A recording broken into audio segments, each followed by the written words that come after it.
Hola a todos, gracias por ver la segunda parte de este video, en donde terminaré por mostrar lo que encontré en el internet. Sin más que decir, empecemos. Descripción. Se dice que este monstruo tiene un cuerpo amorfo y es agresivo contra el humano. También parece el fantasma de un animal, por llamarlo de alguna forma, que se encuentra en este mundo con la única intención de cazar personas. Vive en el alcantarillado de Londres y aquellos que lo han visto de forma fugaz consiguieron describirlo como una especie de monstruo con grandes tentáculos.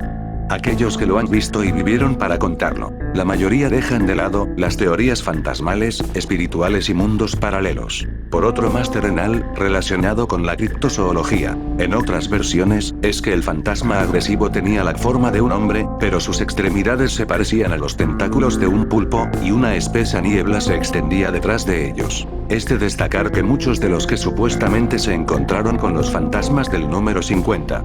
En Berkeley Square, describieron lo que vieron de la misma manera. Recuerden que según la historia, esto ocurre 50 años antes de que Lovecraft describiera a Cthulhu en su obra literaria El llamado de Cthulhu. Teorías y explicaciones. ¿Se acuerdan de la primera historia, en la que Dupree encerró a su hermano porque decía haber visto a la criatura? Bueno, un momento, quiero ser parte del video. Casi me olvido de ti, Isabel. Claro que sí, es más, continúa con la siguiente. Qué bien, por supuesto. El señor Dupree encerró a su hermano porque decía haber visto a la criatura. Bueno, en esta teoría, se dice que él no había visto ningún monstruo y que en realidad, él era una persona muy violenta. Sus gritos y golpes se escuchaban por todo el vecindario, por lo que Dupree, sin más remedio, lo encerró en su habitación, donde terminó muriendo y que su fantasma permanece para atormentar a todo aquel que la ocupase. La otra historia es que en 1859, cuando un hombre llamado Thomas Mears se convirtió en el nuevo propietario de la mansión en Berkeley Square. Según la leyenda, el señor Mears era un rico hombre de negocios, acostumbrado a obtener todo lo que podía desear de la vida, menos el amor de una linda chica de clase baja, quien no quería casarse con él. El rechazo de la chica rompió el corazón de Thomas. Después de eso, el hombre se mudó a la casa número 50 y comenzó a perder la cabeza lentamente. Dejó su negocio, se encerró en el ático y cortó cualquier contacto con el mundo exterior. Los sirvientes que trabajaban en la casa de Mears dijeron que salía de su habitación solo por la noche, deambulaba por los pasillos de la mansión, hablaba consigo mismo, gritaba y hacía sonidos extraños, prácticamente no comía nada y no se comunicaba con nadie. Thomas vivió durante varios años. Al final de su vida, la casa se deterioró, todos los asistentes fueron despedidos y él mismo perdió la cabeza por completo. Murió en su habitación del ático y sus vecinos tardaron mucho en darse cuenta de que el señor Mears estaba muerto. Fue con esta muerte que comenzó un nuevo capítulo en la historia de la casa. La gente comenzó a notar que la mansión estaba literalmente saturada de energía negativa y llegó a la conclusión de que lo que le sucedió a Thomas Mears no fue solo un accidente. Después de estudiar las biografías de los propietarios anteriores, los cuidadosos residentes de Londres lograron enterarse de una serie de muertes misteriosas. Según los datos sobrevivientes, alrededor de 1780, una niña vivía en la casa, cuyo tío le hizo cosas malas a ella, terminando con que la chica saliera de un salto por la ventana del ático ubicada 4 pisos arriba y perdiendo la vida.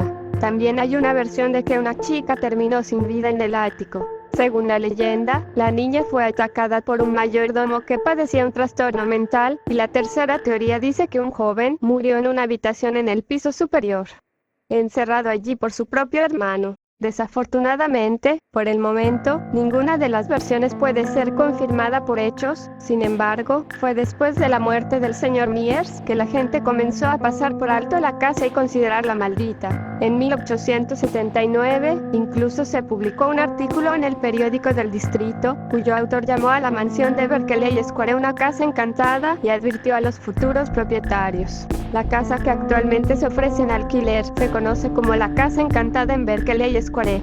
Sus ventanas están ennegrecidas por el polvo y las paredes están llenas de silencio y vacío, pero su reputación no se menciona en ninguna parte.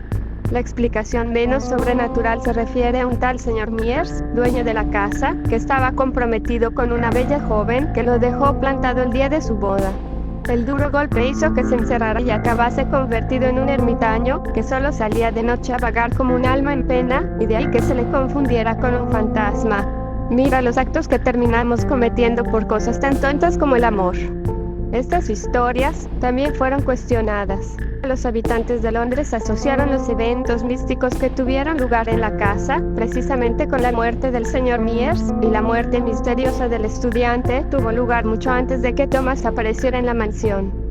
Sin embargo, este caso se sumó a la colección de historias espeluznantes asociadas con la casa, y más tarde los lugareños comenzaron a manipular los hechos y cambiar las fechas para que las leyendas sobre la mansión maldita fueran más creíbles y lógicas. Actualmente, y esto es algo muy curioso, si se lo quiere relacionar con nuestra historia 1840, el número 50 de Berkeley está ocupado por la librería Maggs Brothers, especializada en libros raros, primeras ediciones, manuscritos y autógrafos. Bueno, ahora sigo yo, Isabel. Claro que sí, Selak.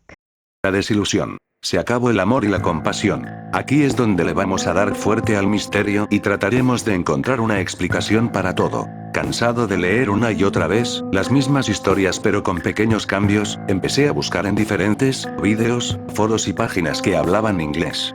Empecemos con algo ligero. En mi búsqueda nocturna, me encontré con un comentario de una persona llamada Audrey9, del 2019, un saludo si en algún momento mira este video, que al igual que yo, buscaba una explicación de todo esto. Decía lo siguiente: es extremadamente difícil investigar cosas en otras áreas, especialmente desde mi ubicación actual, sin embargo, estoy bastante seguro de que ahora es un engaño. Edgar Allan Poe escribió varios engaños, que se publicaron en los periódicos como relatos reales. Uno de ellos era la historia de un hombre que literalmente se derritió mientras los médicos intentaban salvar su vida. Y la gente lo aceptó como un hecho. Fue escrito en 1845, por lo que la idea de que los periódicos podrían producir engaños en esa fecha es bastante plausible. Sin embargo, es bastante difícil mantener una historia tan fantástica durante tanto tiempo. Felicito a quien estuvo detrás de esto por sus esfuerzos, en caso de que la historia sea falsa. Una idea más aterradora, por supuesto, es que estas criaturas están tan adaptadas a matar a sus testigos que ningún encuentro produce ningún perpetuador de su espantosa historia.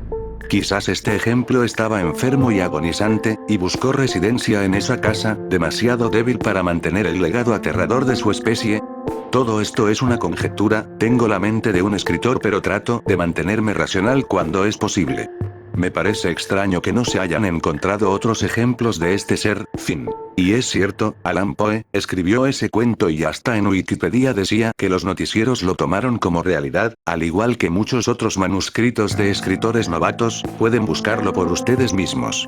Por lo tanto, una persona con una imaginación retorcida podría haber creado la historia y todo mundo se lo iba a creer, como si nada. Vaya forma de ganar fama tenía Allan Poe, a eso le llamo tener estrategia. También que la afirmación de que los marineros entraron a la casa en 1870 fue inventada por Eliot O'Donnell y no hay evidencia que confirme que haya pasado en realidad. Aquí viene lo fuerte. El golpe final. Las teorías y la historia real. Mire fijamente a la oscuridad demasiado tiempo y eventualmente verá lo que no está allí. Cameron Hase. Ahora, aquí es donde me quedé, ya que el escrito me explicaba muy bien las evidencias y me pareció más que suficiente para el video. Tengo que decir que el que escribió la información, que se llama Héctor, hizo un buen trabajo reuniéndola de diferentes enlaces. Abajo está el enlace. También quiero decir que lo que va a ir en el video es un pequeño resumen de lo que dice en la página. Una vez aclarado esto, comencemos. No lleva mucho tiempo investigar la historia de 50 Berkeley Square para comenzar a encontrar información contradictoria.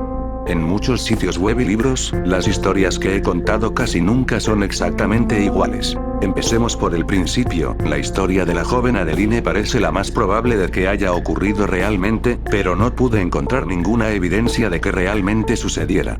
Algunas historias de la casa adosada ni siquiera mencionan que ocurrió. La siguiente historia de Roberto Arbois parece ser la más consistente con solo variaciones muy leves. Algunas variaciones hablan de él trayendo su propia pistola en lugar de que el propietario le proporcione una y otras variaciones dicen que la campana ha sido manipulada por el propietario como parte del trato para que él se quede en la habitación en lugar de que ya esté allí. La parte donde más cambia la historia es el final. Si bien muchos relatos muestran a Robert muriendo de miedo, otros relatos dicen que vivió después de haber salido corriendo de la habitación cuando el propietario abrió la puerta. Otros relatos dicen que murió de susto al día siguiente en el hospital. Después de su construcción a fines del siglo XVIII, se dice que las historias de fantasmas fueron iniciadas deliberadamente por falsificadores que se instalaron en el edificio en 1790. Con todos los sonidos que necesitaban hacer con sus máquinas, comenzaron a difundir rumores de que la ubicación estaba encantada para que nadie estaría dispuesto a investigar. Esto parece plausible, pero nuevamente no pude encontrar ningún registro que indique que realmente sucedió. Las acusaciones provienen de Harry Price, un renombrado investigador psíquico que busca refutar las historias de fantasmas de finales del siglo XIX y principios del XX. Independientemente, a principios del siglo XIX, el primer ministro George Canning vivió en la casa hasta su muerte en 1827, donde luego fue arrendada a la señorita Coulson hasta que ella murió pacíficamente a la edad de 90 años alrededor de 1859. En 1859, un nuevo propietario tomó el lugar y aquí es donde la mayoría de las historias realmente comenzaron a extenderse. Todo eclipsó la verdad de lo que la revista Notes y Queries reveló en 1880. Resultó que el propietario desde 1859 hasta su muerte en 1874 era un hombre llamado Thomas Mears. Un recluso que compró la casa en 1859 y nunca abandonó la casa hasta su muerte.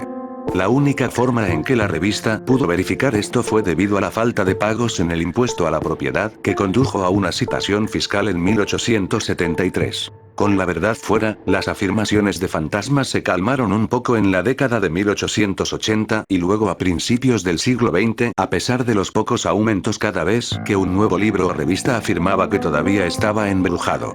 Bueno, listo, hasta aquí llegó el video, espero que les haya gustado. Si quieren saber más, aquí abajo les dejo los enlaces a las páginas.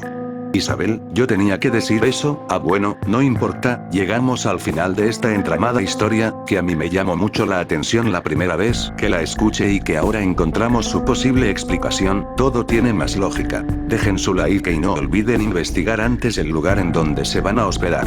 Nos vemos.